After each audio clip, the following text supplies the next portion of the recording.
Bonjour tout le monde, aujourd'hui on va parler des organes reproducteurs masculins. Ben oui, dans le fond, on va parler des organes reproducteurs masculins parce que c'est important de comprendre comment fonctionne son corps.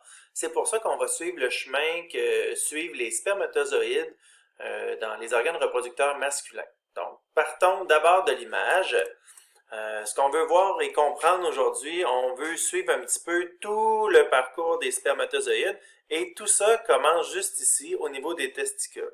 Donc, un testicule, à quoi ça sert? Ça sert à, bien sûr, envoyer vos hormones, la testostérone qui va être sécrétée par là, qui va être engagée à ce niveau-là, mais aussi à produire tout ce qui a rapport à vos spermatozoïdes, ce qui va servir à les féconder les ovules un petit peu plus tard lors des relations sexuelles. Donc, le testicule, lui, ce à quoi il sert, c'est fabriquer les spermatozoïdes du début à la fin. Il va en fabriquer plusieurs millions, plusieurs centaines de millions à tous les jours à partir du moment où vos testicules vont fonctionner, c'est-à-dire à un moment donné durant votre puberté, les testicules vont commencer à fonctionner et fabriquer des spermatozoïdes tout au long de votre vie si vous êtes un garçon. Donc, c'est ce qui se passe ici au niveau des testicules. Mais le testicule, lui, il est attaché à une autre partie qui est juste un renflement par-dessus, qu'on appelle l'épididyme. L'épididyme, lui, sa fonction, ça va être de conserver, stocker l'ensemble de ces spermatozoïdes-là, et ils vont maturer dans l'épididyme pour être fin prêts lorsqu'il va y avoir une éjaculation. L'éjaculation, c'est lorsqu'il va y avoir une délivrance au niveau du sperme qui va être envoyé à l'extérieur du corps masculin. Donc, nos spermatozoïdes sont créés à l'intérieur du testicule, vont être stockés dans l'épididyme où il va y avoir une maturation, puis vont commencer leur chemin lorsqu'il y aura l'éjaculation. Mais d'abord, avant de passer à cette section-là, j'aimerais vous faire remarquer, les testicules, vous le savez, ils vont être dans un scrotum. Le scrotum, c'est la poche, c'est l'endroit où sont conservés les testicules. Le scrotum a vraiment une fonction qui est essentielle. Étant donné que les spermatozoïdes ne peuvent pas être conservés à une température très élevée, en fait, ils ne peuvent pas être conservés à une température du corps humain qui est de 37 degrés Celsius. Pour avoir une meilleure température, c'est autour de 33-34 degrés.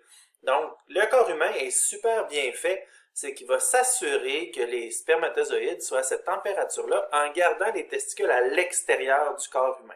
Comment il va y arriver? Bien, si en étant à l'extérieur du corps humain comme ça, ce qui va arriver, c'est que s'il fait très chaud, le scrotum va avoir tendance, puisqu'il est rempli de muscles, de laisser les muscles s'allonger pour éloigner un petit peu les testicules du corps humain. Alors que s'il fait froid, ben là, à ce moment-là, le scrotum va venir coller les testicules tout près du corps pour leur garder une température adéquate. Là, on va faire une petite pause parce que ce qu'il faut comprendre là-dedans, c'est que la réalité, c'est que c'est pas pour rien non plus que le corps humain est fait de la sorte que lorsque les garçons reçoivent un coup de pied dans les testicules, ils ont très mal. La raison qui explique tout ça est assez simple, c'est que si on se protégeait pas les organes génitaux, quand on recevait un coup, si ça faisait pas mal, ben on se protégerait tout simplement pas, puis ça nous dérangerait pas de recevoir des coups, et à ce moment-là, ça pourrait briser nos organes génitaux. Fait que chez l'homme, ça fait très mal de recevoir un coup de pied dans les testicules parce qu'on protège nos spermatozoïdes en fabrication. C'est aussi simple que ça. Fait que là, quand on se fait mal, qu'est-ce qu'on fait? On se recroqueville, on fait une petite boule, puis on dit « touche-moi surtout plus ». Donc, maintenant, si on continue, on va suivre le chemin des spermatozoïdes et on voit sur l'écran que ça va tout simplement monter dans un petit canal. Une fois, lorsque l'éjaculation va arriver, uniquement les spermatozoïdes vont monter ici dans ce qu'on appelle le canal déférent. Le canal déférent, c'est un grand tube qui va monter et va aller jusqu'aux vésicules séminales. Les vésicules séminales, elles, vont devoir créer une grande partie du liquide qui va servir au sperme. Parce que dans le sperme, le liquide qui est envoyé lors de l'éjaculation, il y a une toute petite portion qui est des spermatozoïdes. Même s'ils sont sous forme de plusieurs millions à chaque éjaculation, la réalité, c'est qu'il va y avoir seulement 10% du sperme qui va être fait de spermatozoïdes. Le reste, environ 60%, va être provient des vésicules séminales, qui va être du liquide séminal, qui lui va servir à nourrir les spermatozoïdes, leur donner une certaine fluidité lorsqu'ils vont arriver à l'intérieur des organes génitaux de la femme pour pouvoir aller la féconder. Donc, les vésicules séminales sont ici et ils vont envoyer une certaine quantité de liquide lors de l'éjaculation qui va former vraiment le sperme. À ça, on ajoute, on n'a pas besoin de connaître le petit canal éjaculateur qui est entre les vésicules séminales et la prostate. Il y a un petit canal qui s'appelle le canal éjaculateur qu'on n'a pas besoin de retenir. Et on a au bout ici ce qu'on appelle la prostate. La prostate va servir à deux choses. C'est une jonction, dans le fond, où les deux tuyaux qui proviennent de la vessie, qui n'ont pas rapport du tout aux organes génitaux, et qui proviennent aussi du côté où il y a les vésicules séminales. Donc, c'est la jonction entre les deux tuyaux qui, après ça, vont ne former juste qu'un. On sait par contre, donc, que les hommes vont uriner et vont avoir leur éjaculation par le même méa urinaire, par le même tuyau. Mais c'est ici que la jonction se fait. À l'intérieur de la prostate, qui est un organe important pour la reproduction, il va y avoir une sécrétion d'un autre liquide qui, ce liquide-là, va servir un peu à activer les spermatozoïdes, mais vont aussi assurer d'une certaine alcalinité, donc un pH qui va être en haut de 7, pour réussir à neutraliser l'acidité qu'il y aurait dans le vagin de la femme.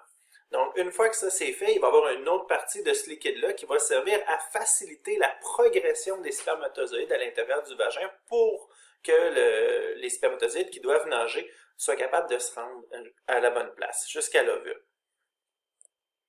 Et là, vous avez déjà sûrement entendu parler, la prostate, c'est pas juste quelque chose qui sert à la partie de la reproduction, mais il y a aussi beaucoup de cancers au niveau de l'homme, au niveau de la prostate. C'est sûr, c'est un cancer qui va assez rapidement, puis la raison, c'est parce que souvent, ça commence à faire mal une fois que les dégâts sont causés à l'intérieur. C'est pour ça que les garçons, vous devez avoir un suivi chez le médecin pour être capable de savoir si ça va bien de ce niveau-là. Mais habituellement, au niveau de la prostate, maintenant, on n'est plus obligé d'avoir un toucher pour être capable de savoir si la prostate a gonflé. Parce que oui, c'est un des premiers symptômes s'il y a un cancer qui se développe au niveau de la prostate, mais il y a toujours d'autres moyens. Il y a maintenant des prises de sang qui fonctionnent à merveille. Donc, poursuivons sur le chemin. Maintenant qu'on a rencontré la prostate, il y a un grand tunnel. Hein, ce chemin-là, c'est l'urètre. Le tuyau qui est ici, c'est là que maintenant on considère que le sperme est complet. Puisqu'on a notre 10% de spermatozoïdes, qu'on a environ 60% qui provient des vésicules séminales, mais le reste a été envoyé par la prostate. Donc, lorsqu'il y aura l'éjaculation, ça va sortir d'ici et ça va pouvoir sortir du pénis. Maintenant, on rencontre sur le chemin ce qu'on appelle la glande de Cooper. La glande de Cooper, c'est sûrement la partie préférée parce qu'il me semble que la glande de Cooper, ça fait important. La glande de Cooper, c'est lui. Cooper, c'est celui en fait qui a réussi à trouver cette glande-là et sa fonction. La réalité, c'est que juste avant, lorsqu'il y aura érection, pendant que le corps se prépare à avoir l'éjaculation, pendant qu'il y a une stimulation, mais le corps va aussi envoyer une petite quantité de liquide qui provient de la glande de Cooper qui envoie nettoyer toute l'urètre. Parce que comme on sait que l'urètre, ça sert aussi à envoyer l'urine, ben, il a fallu qu'il y ait quelque chose qui puisse neutraliser le pH de l'urine. Puis ce produit-là, ben, c'était dans la glande de Cooper. Mais tu parles d'un homme important. Maintenant qu'on connaît notre glande de Cooper, qui est une partie qui est super importante, on peut parler aussi d'une autre partie du corps humain, c'est le pénis. Le pénis, la réalité, c'est que c'est quelque chose qui sort du corps de l'homme, qui est capable de se durcir lorsqu'il y a une excitation sexuelle. Pourquoi ça marche comme ça? Ben, comme il est fait avec un corps spongieux et un corps caverneux, ça fait en sorte que lorsqu'il y a une excitation, le sang va rentrer dans le pénis, puis c'est comme si ces deux parties-là vont faire « Wow, wow, wow, sang, tu peux plus sortir! » Fait que si le sang peut plus sortir, ben, ça fait un peu l'effet d'une balloune, ça gonfle et ça durcit. Pourquoi? Ben, pour être capable d'avoir une pénétration. Le but, c'est d'être capable d'avoir une relation sexuelle, puis être capable d'aller porter le sperme à l'intérieur du corps de la femme pour être capable d'avoir une fécondation. Mais un pénis, là, on va se le dire, il y a plein de monde qui se pose plein de questions, puis on ne sait pas trop finalement à quoi ça va ressembler, si ça va faire mal lorsqu'il y a une pénétration. Ce qui est important de savoir, c'est que la majorité des pénis, qu'ils soient en érection ou non, il va y avoir de grandes différences. Fait que si le pénis, lorsqu'il n'est pas en érection, il peut être tout petit, lorsqu'il va être en érection, va gonfler, va grandir. Alors qu'il y a beaucoup de pénis, lorsqu'ils ne sont pas en érection, qui peuvent être longs, puis lorsqu'ils vont devenir en érection, tout ce qu'ils vont faire, c'est qu'ils vont durcir et sensiblement garder la même taille.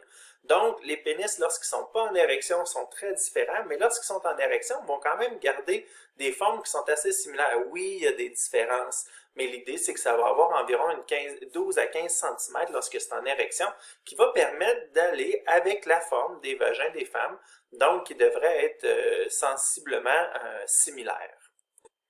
Donc, il nous reste uniquement notre dernière partie qui s'appelle le gland. Le gland, c'est ce qui est à l'extrémité du pénis, qui a énormément de terminaisons nerveuses. Ces terminaisons nerveuses-là vont permettre l'excitabilité au niveau sexuel, donc va favoriser l'avancement de l'éjaculation.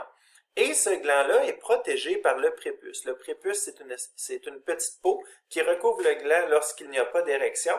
Mais s'il y a une érection, comme le pénis grossit, le gland va ressortir et le prépuce, à ce moment-là, va être collé sur le reste du pénis. Allons-y donc maintenant pour notre résumé. On est rendu à la toute fin. On doit connaître sensiblement les parties que je vous ai parlé aujourd'hui. Commençons par le testicule, qui est la partie qui va servir à fabriquer les spermatozoïdes. Cette partie-là va envoyer les spermatozoïdes fabriqués dans l'épididyme, qui va le stocker pendant plusieurs semaines au besoin.